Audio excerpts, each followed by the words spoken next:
Hello and welcome to the fun-filled nonsense retrospective. I'm your host as always, Rick, and joining me equally as always is Devon. Hello. Yeah, today we're doing another bit of a top 5. It's not quite an after dark, we're just talking about waifus. And what kind of waifus, do you ask? Well, we're talking about Bioware waifus. Not just Dragon Age, not just Mass Effect, not just frickin' Knights of the Old Republic, or even anything before that, but all of Bioware in general. But before we get too far into that, let's go with a good old-time tradition of the nonsense, asinine, hypotheticals. What have you got for me today? Well, it's tangentially related to a joke I made off camera, so to speak, and that is you have to have something hooked up to your veins permanently, and you gain the nutritional or whatever benefit you get from having a copious amount of this on tap just instantly into your bloodstream. What do you pick and why? I'm picking fictional spinach. No, it has to be a real thing. Like, I didn't mean like I picked the fucking devil fruit from One Piece. Fuck off. Oh yeah. It has to be a real thing. If you eat 2 of those, you die. Fucking super soldier serum. Who? So you're walking around with a literal IV drip that's permanently full, and it just goes straight into your veins. What do you pick? Yeah, so I'm guessing I probably, rigged this up more like the Bane suit, so I can, refill it and have it. Literally just explained the situation. You're walking around with an IV drip, like on a fucking stand like you get in a hospital. That's the caveat here. You don't get some super suit that just does it for you. No, this is the real life implication that something is hooked up to your veins. It's not always going into you. You've got control of that, like a button when you're in a hospital. What do you pick and why? You always want to go so fantastical with my hypotheticals, and I have to ground it time and time again. Be like, no, real life, motherfucker. We're going to do a hypothetical. It's going to be realistic. Well, it's probably going to be something that I just don't like some kind of vegetable. So, although I said something stupid like fictitious Popeye spinach, it probably would be something just like spinach, Like, although spinach isn't the worst vegetable, it's rather bitter, so probably, it's just a spinach IV. Nothing super interesting, nothing addictive is the big deal. Not like the fact that it's not like caffeine or something that you can get withdrawal from is the big deal for me here. So spinach is my pick. How about you? My pick is pretty much in the same vein of yours, but a bit more clinical in that it would just be like multivitamins. Yeah. A multivitamin tablet on just like. It's like it's either got to be something that somehow benefits your health or something that gives orgasmic level pleasures. And I can't think of anything that you can pump straight in your veins that gives you orgasmic level pleasure, apart from heroin, but we don't want to go down that road. Yeah, like heroin and fentanyl. Like, the fact that they prescribe heroin to get people off fentanyl is a big deal. Well, heroin is just a dirtier form of morphine, though, right? I believe so, yeah. Like, that's all heroin is morphine, but unregulated, so they can give you as strong of a dose as they want. Yeah. I think, I'm not up to date on my drugs, but I do know heroin and morphine are linked. Mm-hmm. But my one for you is just a case of you get the chance to reboot some old cartoon. This is one that I've asked before, but our choices vary with the wind. I'm going to go with trying to limit it to Cartoon Network this time. I don't like any Cartoon Network show enough to have them come back. The problem is with me with this question in that I don't like reboots as much as I want new things. Yeah, well, I'm guessing more of a continuation kind of thing rather than a reboot sometimes. But the only one I cared about got a continuation, and that was Samurai Jack. Yeah, Samurai Jack, and then now we're getting Gumball. We're getting we're even getting regular show continuation. Are we? I thought we were. No, I think it's a spin-off, not a continuation. Oh, it's a spin-off. Okay. Man, just like how Steven Universe isn't. It's kind of it might be a continuation in the sense that it's set afterwards, but it's Lars Amongst the Stars, so it could very well be set during Steven Universe season 5 or between season 5 and future, because Lars doesn't have to be on Earth for any of that shit. Yeah, exactly. That was the other one I was going to bring up as something that they've got as a kind of continuation continuation kind of spin-off going on, yeah. In order to answer the question so that there is an answer, I'll say Foster's Home for Imaginary Friends, but I don't think it'll be very good. Sure. I like that, though. That's a good... I like that. That's a pretty good answer, though. I assume you thought about this more than I've been able to. It's just the one that I thought of when I was thinking of the question was Super Secret Secret Squirrel, which was the... Shit. It was the middle part of Two Stupid Dogs, and Two Stupid Dogs was also shit. Oh yeah, it was garbage. It has not aged in any way well.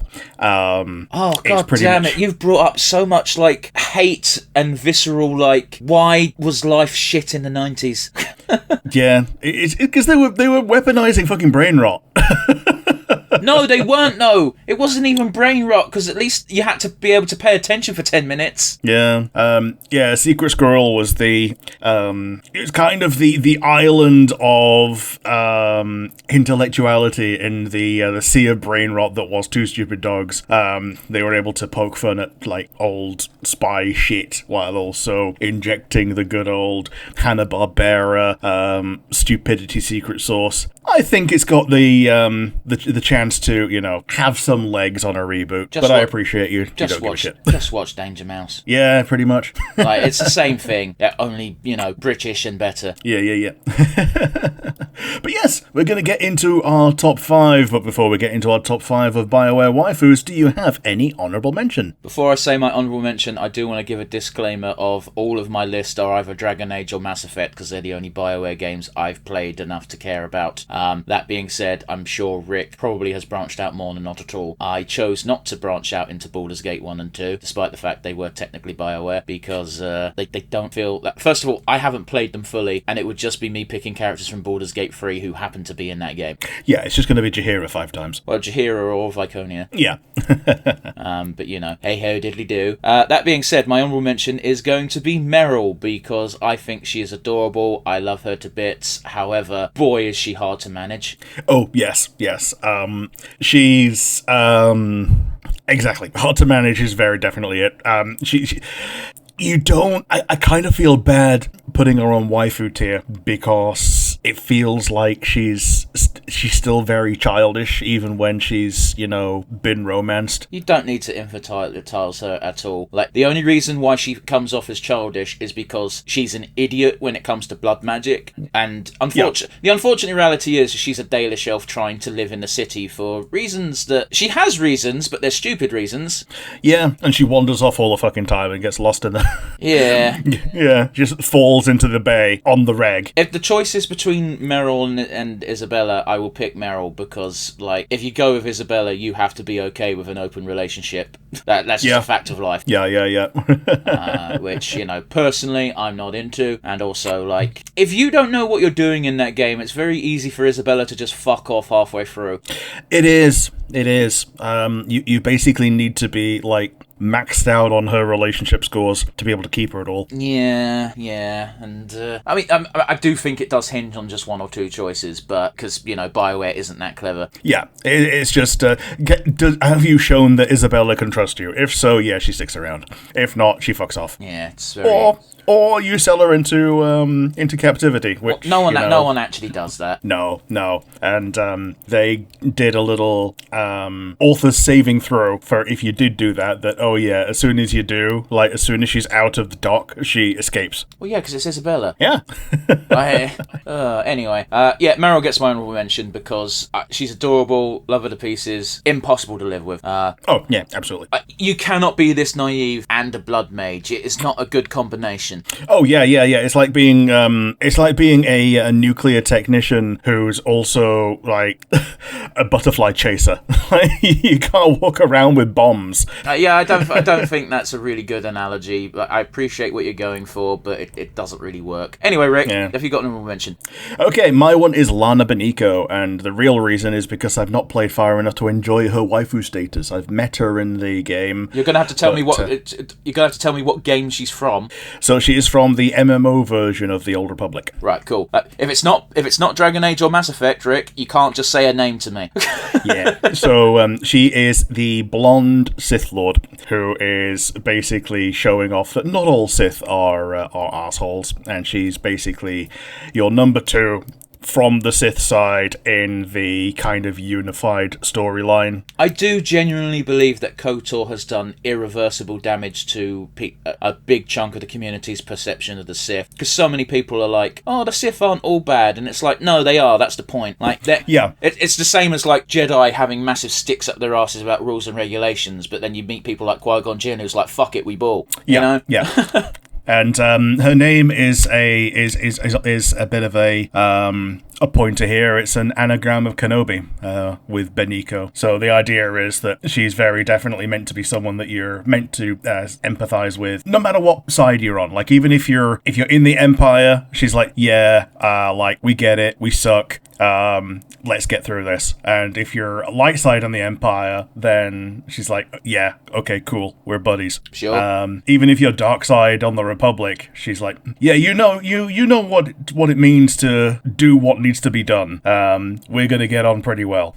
There's always like this underlying air of danger that she's always ready to explode, but she kind of tries to keep a lid on it. That just comes with the territory of being a Sith, because in order to have full access to your powers, you have to be pretty emotionally on edge. It's why Palpatine purposely made Darth Vader's suit a torture machine as a joke. Yeah.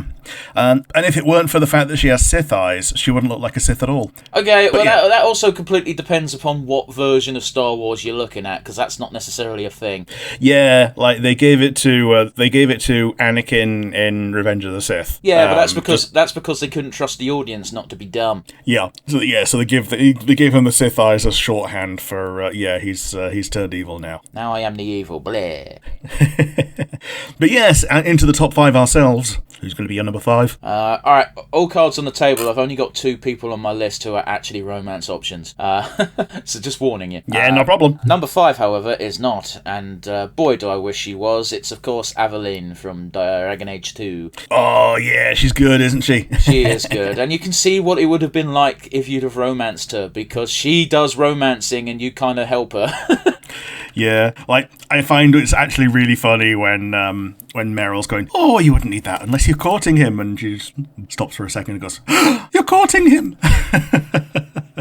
It does bother me slightly that your generic Meryl voice is just that one shopkeeper from Fireman Sam. Oh, Norman Price, you fucking pyro! I don't remember her fucking name, but it's Norman's mum, yeah. Yeah. It's Norman Price's mum, yeah. But anyway, yeah, Aveline is a sweetheart. The annoying thing about the game is they have heart options for you to flirt with her, and if you do them enough, you do sort of confess to her, but you have to get turned down because the plot says no. Yeah, and I appreciate that as well. Like, not every romance turns out. They do this in Inquisition as well.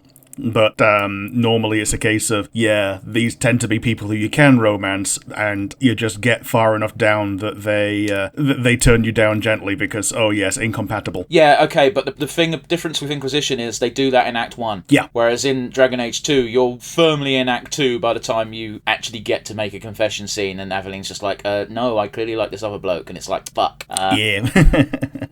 But, you know, it is what it is. But yeah, she's great. She's a buff warrior woman. What do you want from me? Oh, yeah, absolutely. Yeah, she's a pretty good one. I feel like I liked Fenris too much, and that's a me problem, so he was kind of my warrior stand-in. When you say you like Fenris too much, I assume you just mean gameplay-wise, because as a character, he's a wet fucking rag. Oh, he's a dickhead, yeah. And I was a mage, so it was even worse. But yeah, I think my favourite Aveline scene is probably in Act 3 after Mama Hawk has passed away, and she basically forces some drink into you, and it's just like, drink as much or as little as you want, because no one gets to tell you how to grieve. And it's like, cool, it's been like 6 years since your first husband died, and this is still clearly a raw wound. Yeah, absolutely. I mean, that's not something that goes away. So she's very definitely a good person to have in your corner when things are going south. Yeah, I like Aveline a lot. There is not a lot of fan art of her, unfortunately, either. There's not a lot of fan art of Dragon Age characters in general, unless your name's Morrigan. Yeah, pretty much. And that's just because, big goth waifu. But yeah, Aveline is firmly in 5th spot for me. How about you? Who's your number 5? My number 5 is Femshep, and the reason she's not higher is because you're in control of her.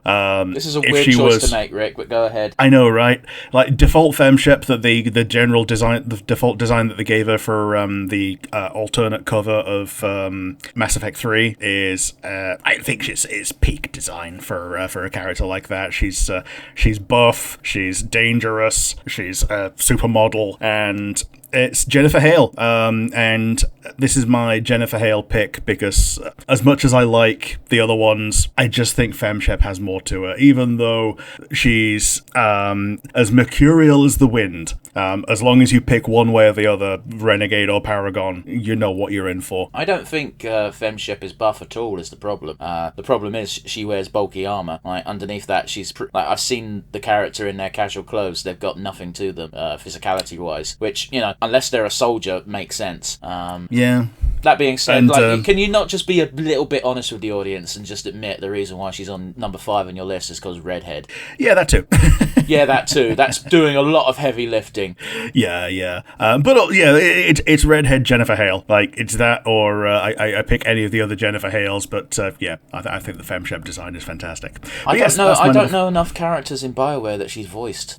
Arabeth and Bastila. Arabeth and Bastila. Bastila, I assume, is from a Star Wars game. Yeah, Bastila is from Knights of the Old Republic 1, and then she has cameos in the ones after that, and Arabeth. Yeah. Okay, Rick, you've got to appreciate that you're being like, I can't pick one of the other Jennifer Hale reps because this one's the best one, when in reality the other Jennifer Hale reps are very minor roles in comparison to the main character of a franchise. I don't know. Bastila is probably as big of a role as you can get in Knights of the Old, but yeah. So who's going to be your number 4? Number 4 is going to be the character I slagged off. Well, I didn't slag off, but mentioned about 2 seconds ago, and it is, of course, Morrigan. Yeah. She would rate a lot higher on this list if every single time we met her after Origins, they didn't make her worse. Yeah, so the character assassination of Morrigan is just, let's just neuter everything that made her good and interesting and fun and just memorable, and just turn her into wistful waifu in the past. So obviously in Dragon Age 2, she doesn't show up. Flemeth does, and I very nearly put her on my list before going, I might reveal too much about me. She shows up in Inquisition, and it really is like the beginning of the end for Morrigan as we know and love, because the total U-turn from her origins, and yes, I'm using that word on purpose, to, by the way, now I'm an occult advisor for Orlais, is so baffling to me. Yeah, it's like every bit of edge they took out of Morrigan, they just put into Liliana. I guess, but it's a different kind of edginess, so therefore I don't like... I don't even think she was edgy in Dragon Age Origins. She was just sheltered, you know what I mean? Yeah, she was sheltered, quirky, like...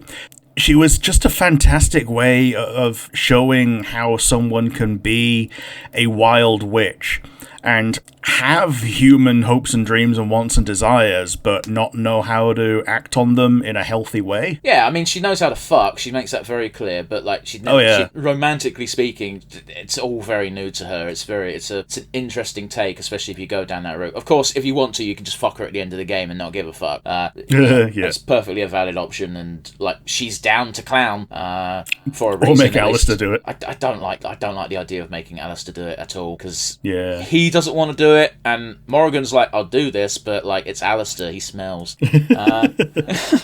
But yeah, Morrigan is such a great romance in Dragon Age Origins, and like, come on, it's fucking Morrigan. Like, say what you will, whenever she speaks, even in Veilguard, even though it's no longer even the same character, not even close, it's still like that VA. It's just like makes you weak at the knees a little bit. Yeah, good old Claudia Black. Yeah, Veilguard just completely... She doesn't need to be there, and it just hammers home that Dragon Age is dead.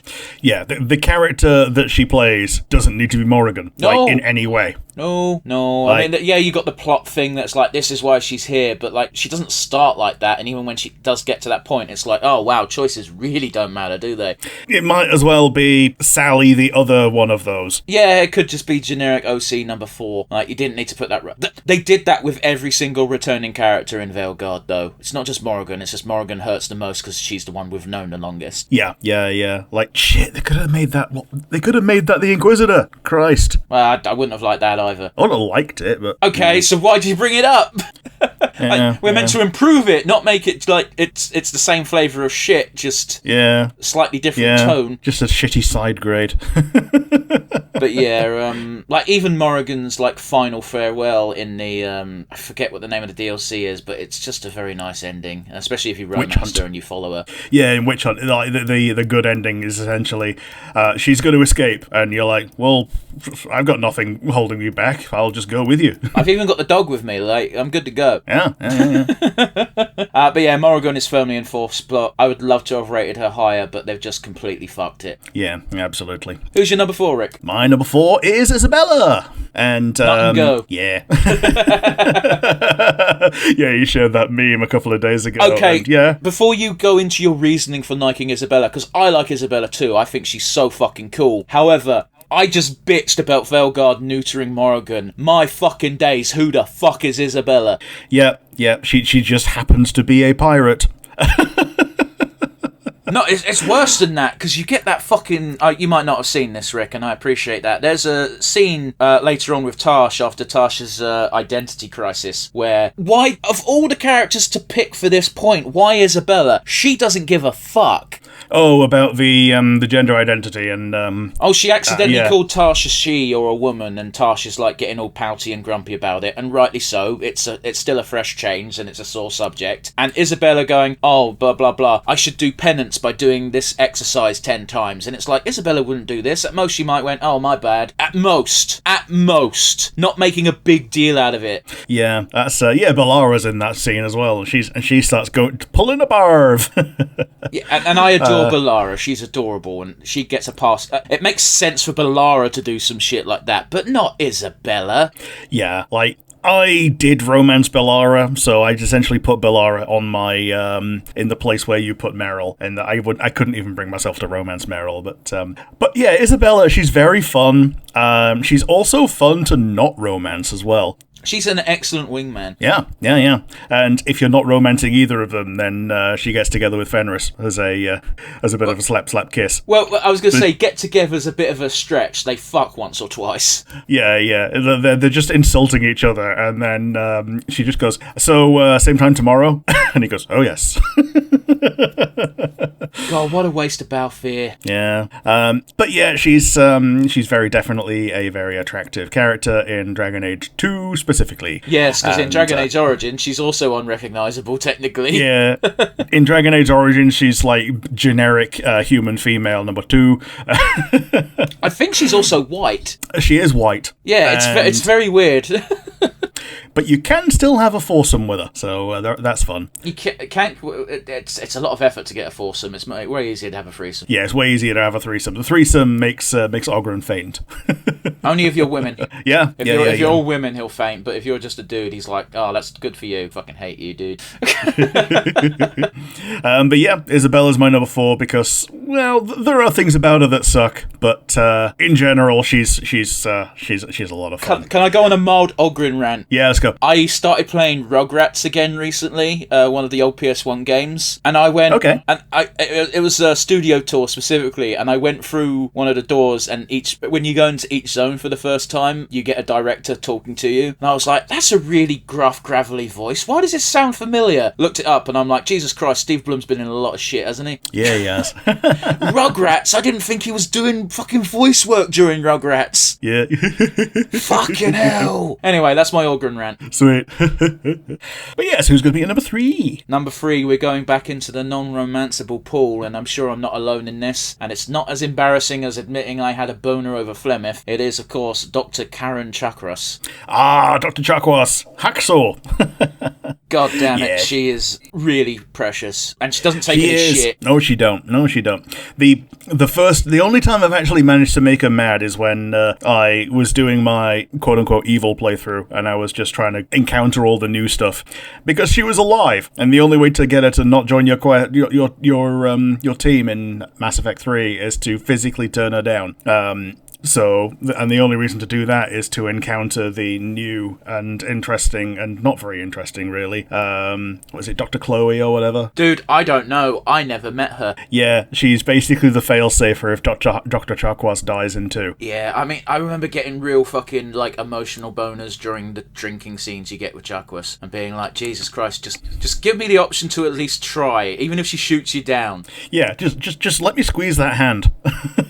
Oh, God. And I know I'm the weirdo out of the two of us when it comes to liking older ladies, but come on! Yeah.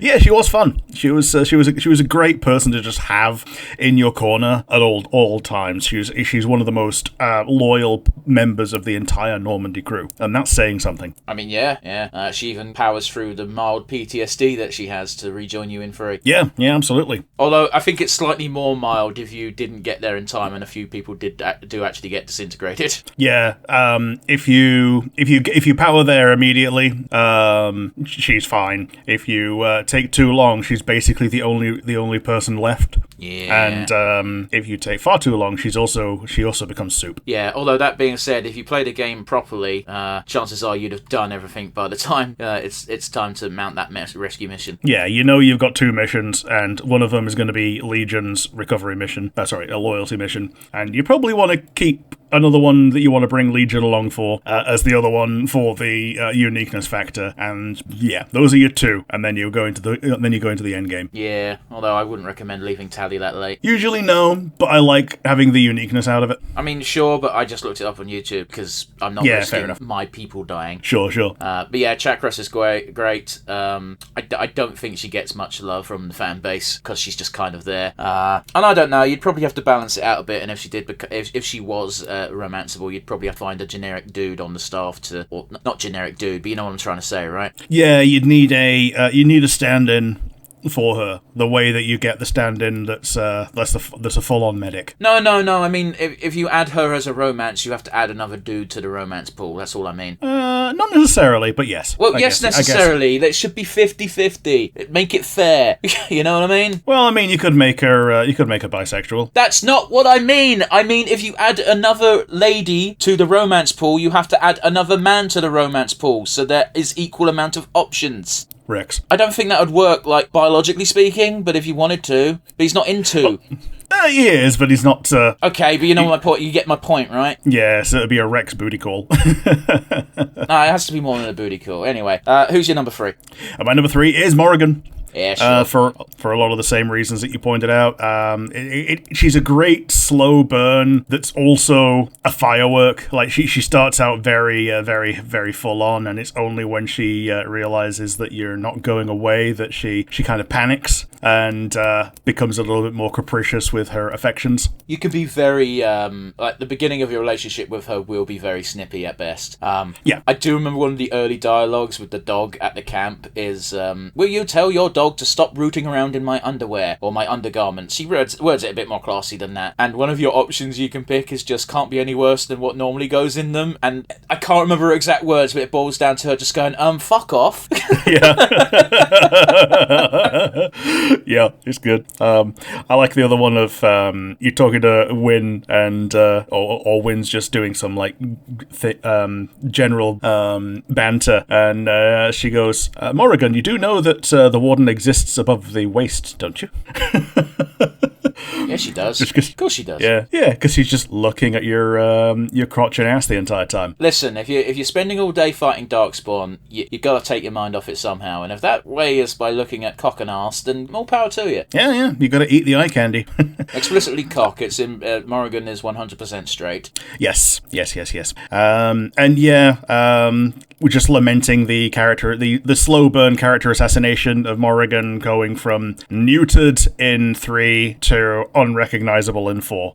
I can make peace with how she was in Inquisition, I really can, but Velgard just completely fucks all of it. Yeah. I'm not happy about Inquisition, the way they treated her, but again, I can reconcile with it. Yeah, and the fact that she was just kind of kicking about in your camp, it kind of stung in that she basically didn't do much. She was just there to be an advisor, and she stuck around because it was funny and because people know that, well, BioWare knew that people wanted the fan service character to stick around. Well, also, like, plot dictates that she needs to be here at this time. Yeah, she needs to be here, and she needs to be around for later plot. And the funny thing is, considering the game she came from and her default specialization, if they gave you control of her for even half a minute, she'd have been one of the most unique characters to control in that game. Because Druid doesn't exist anymore. Yeah, they don't have the shapeshifters at all. Like, the only melee thing is Knight Enchanter, so you don't have turn into spider and hit people. Which I never used, but boy was it a cool concept. Oh yes, the fact that you could do it was great.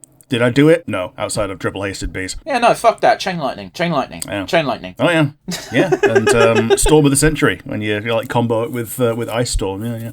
But yes, Morrigan is my number 3, and also your number 4. Who's your number 2? My number 2 is another non-romanceable character and another character from the Mass Effect franchise, and this one stings the most. I am talking about Samara. Yeah, another time, another life is exactly what she says when you try and romance her. And I'm like, Jesus, bitch, we're here now. Yeah. Yeah. It does sting that you can't get anywhere with her. I feel like it's because the game developers, the BioWare team, were like, no, we can't have a sexier, better Asari for you to get with, because then no one will touch Liara, and we love Liara's voice actress so much. Yeah, we can't have better Liara, so Super Space MILF gets put on a shelf. I don't even want to compare Samara to Liara, because they're so drastically different characters. Liara is the in Mass Effect 1, she's the up-and-coming, optimistic, super savant space archaeologist. In 2, she takes a bit of a big old fucking... You want to talk about big swerves character-wise? Oh, yeah. She takes the swerve from naive into, I know my things. I know too many things. I'm going to use what I know as a way to make a lot of money. And, I dig it, but it's so weird. The only pass they get is it's meant to have been, 2 years between Mass Effect 1 and, Mass Effect 1, or 2 years between the intro of Mass Effect 2 and the actual gameplay of Mass Effect 2. Yeah. So her doing that is essentially her, dealing with it in a not-so-healtty manner. It makes sense. At least they kind of explain it. But let's get back to Samara. Look at the way she dresses. Oh, yes.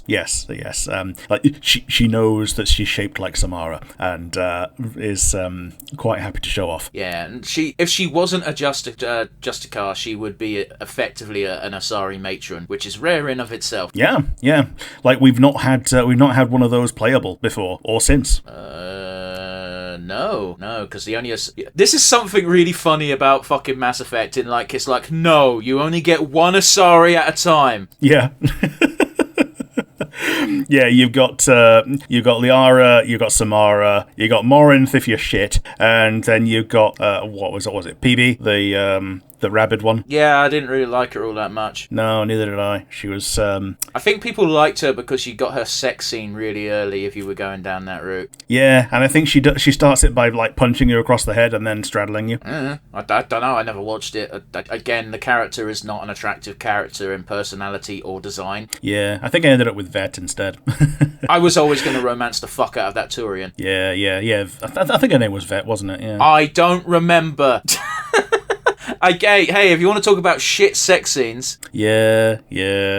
But yeah, Samara is a fantastic one. She's, yes. I appreciate. And she's got a hard-on for, super lawful good. Well, sometimes it's not even lawful. She's lawful good in the sense that she follows her code strictly, but her strict code is a pretty decent one. Yeah, in general. Except for the death for fucking drug dealing.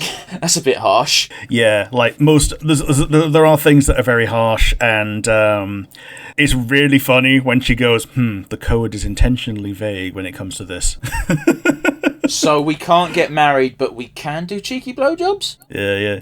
It seems to be what's being implied, but we never follow through on it, and it's like, yeah. It's just real shame. I like Samara a lot, and I'm not afraid to hide that. That being said, merciful kindness is that Jack is also in this game, and, Jack is cool for completely different reasons. Yeah, fantastic. Yeah. Who is your number 2, Rick? My number 2 is my other Star Wars one. This is Mira. She's the Mara Jade lookalike from Knights of the Old Republic 2. Another red redhead, another badass. She's technically a Mandalorian in so much as anyone conquered by Mandalorians becomes Mandalorian.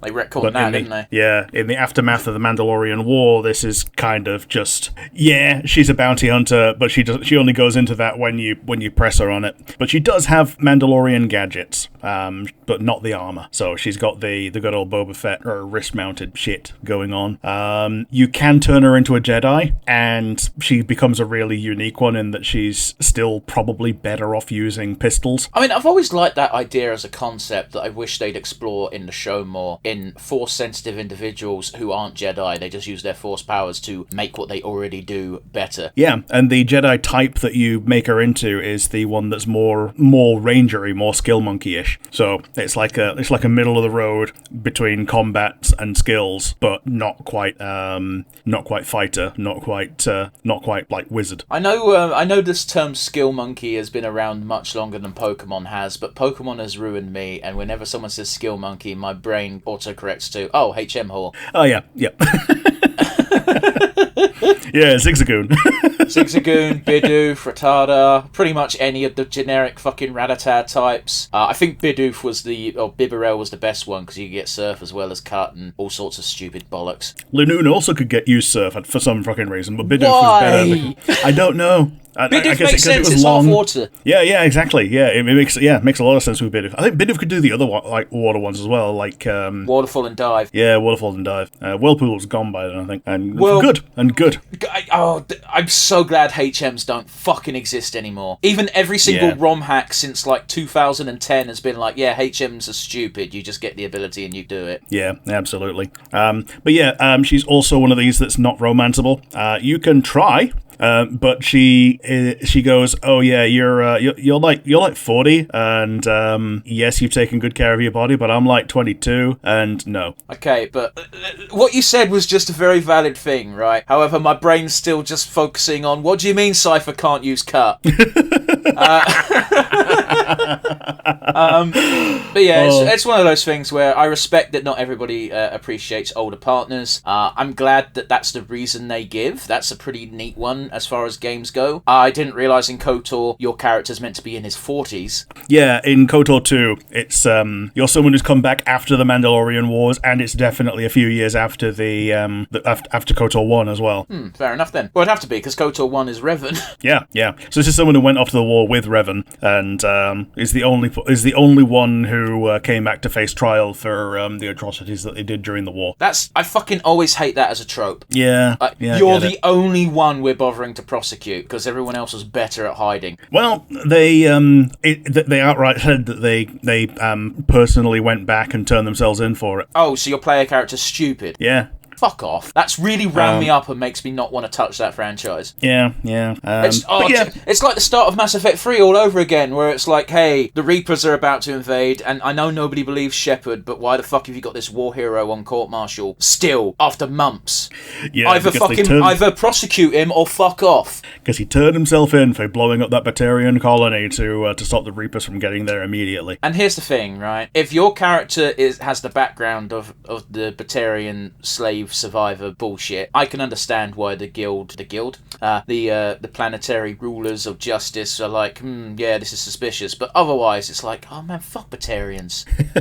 No, fuck Batarians. They're all evil. Yeah. Even the good ones are pieces of shit. Yeah, the only good one is the one that you can play as in the freaking multiplayer. And even then, it's implied they're doing it for money. Yeah. They're called mercenaries. Or, like, money at best. Money or revenge. And both of these are reasonable. But yeah, fuck Batarians. It's a real problem when here's our evil race of evil people. By the way, you're not allowed to blow up a planet filled with these evil bastards. It's like, why? They're evil. Okay, I don't want to compare them to Nazis, but... you know, they see every other race as inferior and fair game for slavery. These are not good people. Yeah, and they've been very definitely pointed at humans for quite some time and absolutely hate them. And the only reason why they haven't completely fucked up humanity is humanity have got more teeth than they expected. Yeah. Which is badass in its own way, but it winds me up. I'm remembering Javik talking about two ancient races of that. I forget the names. You'll have to forgive me on that front. It's like this community believed in peace and love. What happened to them? Their neighbours believed in war. Yep. That's all the description you need. The Batarians believe in war. Fuck them. But yes, Mira's my number 2. Who's going to be your cream of the crop number 1? I've got a slightly sneaking suspicion. Who do you think? I think it's someone that you've mentioned already. I think you're going to pick Jack. Oh, that's adorable. No, I haven't mentioned them at all today, I don't think. You mentioned Jack. You mentioned Jack when talking about Samara. No, I meant my actual pick. Okay. My actual pick is, I think, the best romance that doesn't actually get ruined by a future game because she doesn't show up again. It's Cassandra Pendergast. Yeah, because all the other time that she shows up is before you get to romance her. Yeah, where, admittedly, she comes off as a dick, but at the same time, given the context of in which she is interrogating Varric, you can kind of understand why she's being quite so aggressive. Yeah, like, shit is fucked. What the fuck, Varric? But yeah, the number of times she has to just like slam her fist on the table and go bullshit, Varric, and get him to tell it again properly. My favourite one is when Varric, you went to Bartran's home, and it's just like, please help me, and it's like, that did not happen. It's like, how do you know? And it's like, why are you've been so honest up until this point. Why are you lying about this? And Varric's just like, it's personal shit, all right? Yeah, because when you play through that bit, Varric basically one hit kills everything. Yeah, and it's like really fun, and you're it's only about a third of the way through that you realise, oh yeah, something's wrong here. But yeah, I like Cassandra. She is no nonsense. She is a warrior through and through. Her personal vendetta. She doesn't even have a vendetta against mages. Like, she fell in love with a mage. Was it a mage or a Templar? I forget. I think it was a mage. Yeah, I think it was a mage. Yeah. Bad things happened. The big revelation of her personal quest in Inquisition that you get, regardless of whether you romanced her or not, is that, by the by, to become a Seeker, you effectively get made tranquil. Yeah, totally. And she doesn't realise this until later, when she figures out, yeah, that was actually that, and also they've had a cure for it the entire time. I'm now mad. And now I've got this delicate balance where people who have been made tranquil need to be cured. However, I can't just say we've always had a cure, because then people are going to be so fucking pissed. Yeah, absolutely. But let's never mind all that. You get to see some titty. Yep. You do. And you're just like you're just kind of doing pillow talk on the grass outside, which is actually kind of romantic. It is, and I'm glad you used the word romantic, because you have to, when you can constantly flirt with Cassandra, and while you get approval rating, she's always really fucking mad about it. It's really cute, by the way. But there's a point where it gets too silly, and it's like, I've noticed that you're flirting, and she's all flustered and shit, and it's like, yeah, is that a bad thing? And it's like, you are the Inquisitor, you do not flirt. And it's like, do you want me to stop? And she's like, yes, I do. And she fucks off. And then she comes back and goes, no, I don't want you to stop. I want you to be more romantic than this.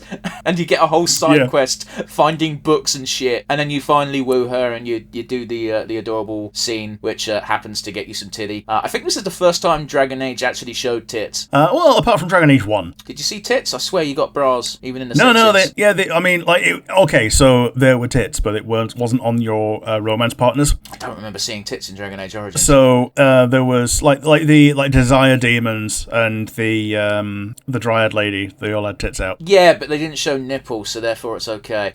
Okay. I'm telling you right now that yes, the Desire Demon might not have had clothes on the top half of their body, but they had stuff that obscured them enough to make it not, flag as, oh, there's tits here, Okay, fair enough. I remember it differently, but obviously I'm wrong. Yeah, but you've already admitted you're a gooner. Not in this episode, I'll admit, but you did in a previous episode, and I believe I yelled at you for it. But yeah, it's a very tastefully done scene. Not like Iron Ball's scene, where it's just like, here's a foot-long cock. Yeah, and you get walked in on like 3 times in a row, and then you just go, oh, for fuck's sake. It's very funny, but also like, Jesus Christ, dude. Anyway, yeah, Cassandra's scene is adorable, and whenever anyone brings up anything remotely intimate, if Cassandra's in the party as well, she will answer on your behalf by going, do not answer that. Yeah, she's your romantic lawyer because she's also implicated in all of your lies. And one of my favourite things is if you romanced her and you do the DLC, the big end game DLC, which name escapes me. It's the one that's about the Dreadwolf, but it's not. Yeah, like Wolf Hunt or like it's not called Witch Hunter. Spoiled me. It's not Wolf Hunt. I'm thinking of Witch Hunt. Oh jeez, yeah, I forget what it's called. Trespasser. There you go. The Trespasser DLC. It's all this big thing at the end. Chances are, if you romance Cassandra, you probably backed her to be the next Divine. When you talk to her, she just goes, Varric has warned me what you're going to do, and let me tell you, it is a bad idea. And you're like, I don't know what the fuck you're talking about. It's like, Varric said you were going to propose, and one of your options is, I wasn't, but that's a great idea, let's do it. Yeah.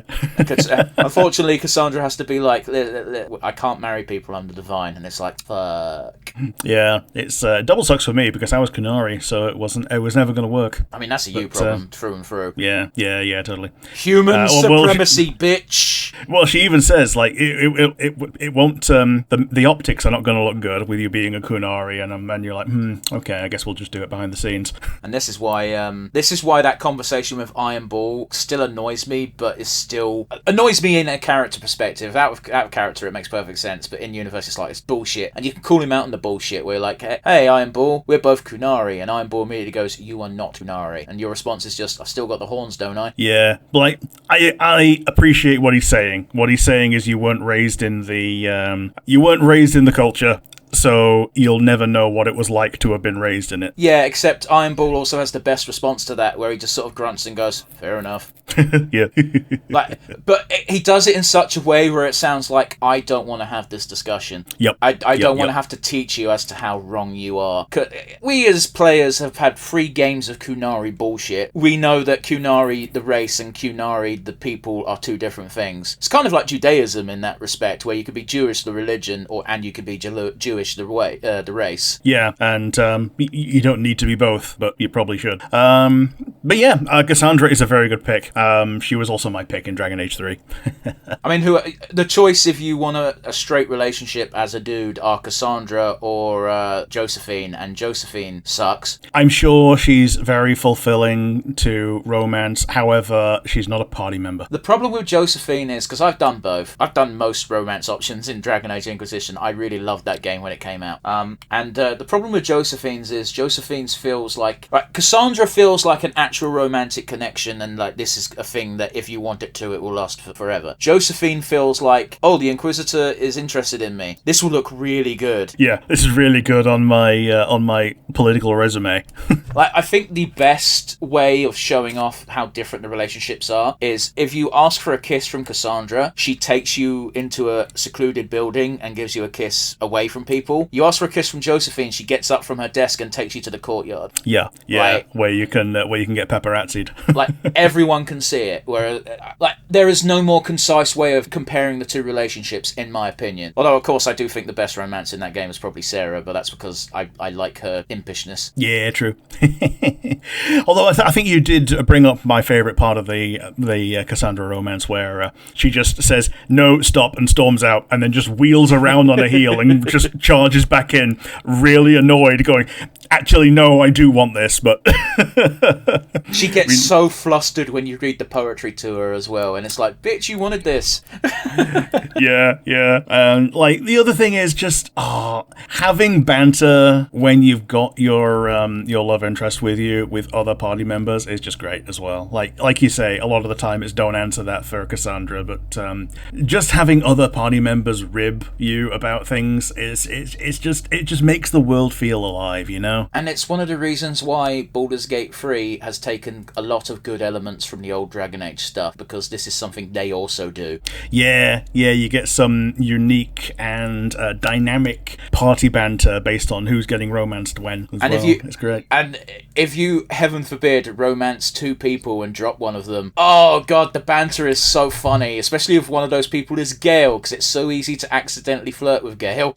Yeah. And it's just like, you pick someone over Gale, and Gale's all mopey, and I think it's like Astarion specifically is always poking him about it. It's like, oh, something about seeing main character and Karlach making you feel down, and Gale's like, fuck off. But he says it so much more eloquently than that, you know? Yeah. But yes, enough from a completely unrelated to Bioware franchise, because Bioware have never touched Baldur's Gate. No, that's lies and blasphemy. Rick, who's your number one pick for top Bioware waifu? It's probably rather predictable, seeing as I've not brought her up yet, but it's Tali'Zorah Vast Normandy. I don't like her as a romance pick, but I respect that I'm in a minority when it comes to that. Yeah, like, I really like the progression from, like, this completely innocent one that you can't romance in the first game to all of a sudden, yeah, she's gone through the grieving, she very obviously fell in love during the first game, and now she's finally able to act on it now that you're back from outer space. You know, it might very well be that one of the reasons why I'm not so high on this romance is I obviously didn't have that. I started with Mass Effect 2. Sure. So maybe that might be an influencing factor. Maybe I didn't have that. I don't know if there's a tension there in Mass Effect.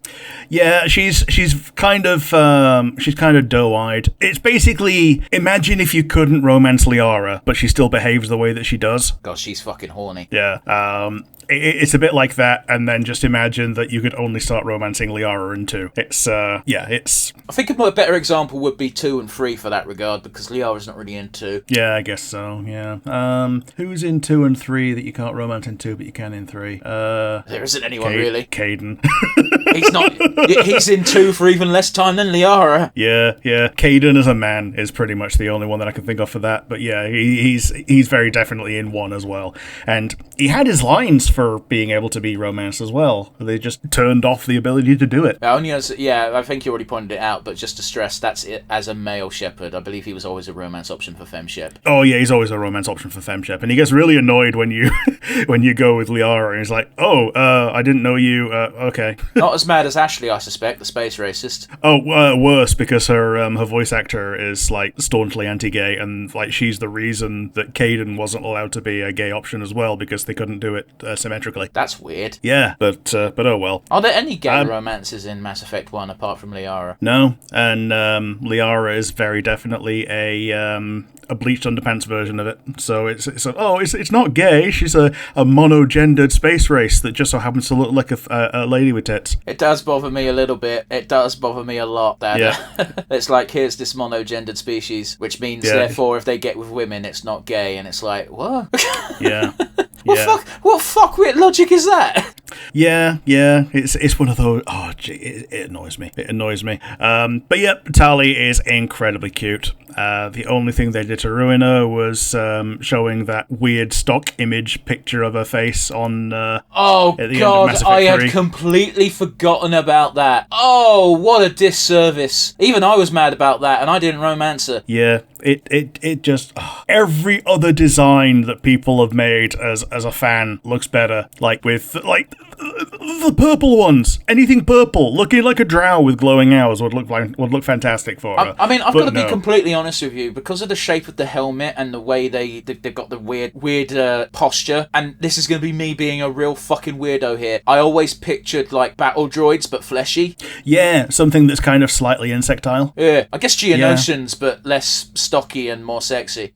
Yeah, I get it. No, that would be pretty good. Right, which is, by the way, completely ignoring the fact that you can at least see the vague outline of Tali's face through the visor, and it is spherical. Yeah, it's generally humanoid-ish. But yeah, I think they should have gone like all in on Space Elf and made them look a little bit more alien than just human in human tones with just a couple of fingers. It wasn't a good idea. Frankly, it came off as lazy, and it might have been an element of laziness, but not laziness. Laziness is a bit too harsh, but it might be an element of we had to get this shit done, and this wasn't high on our agenda of things to do, despite the solution to that quest line actually being better than most of the game. Yeah, totally. But yeah, Tali's my number one, and the one that I will always remember fondly. But yes, that's it for today. If you like the video, there's a comment section down below on YouTube and Spotify. Tell us who your top waifus from the Bioware franchises is, and give us any suggestions for what you would like to hear us pontificate on. If you don't have the comment section, you instead have the email, which will go to... Are we just ignoring the fact that you decided to use the word pontificate for no reason? Yeah, I know you don't like it. I don't like it because there's no need for it. Pontificate. And that's just you being a douche. But yes, send us emails to nonsensereviewuk@gmail.com, and please let Rick know in your loudest caps lock font that you don't need to use such fancy words for no reason. That's right, fancy. Yeah, fancy words for no raisins. Bye, everybody. The big brain, I'm winning again. Now I must leave for no reason.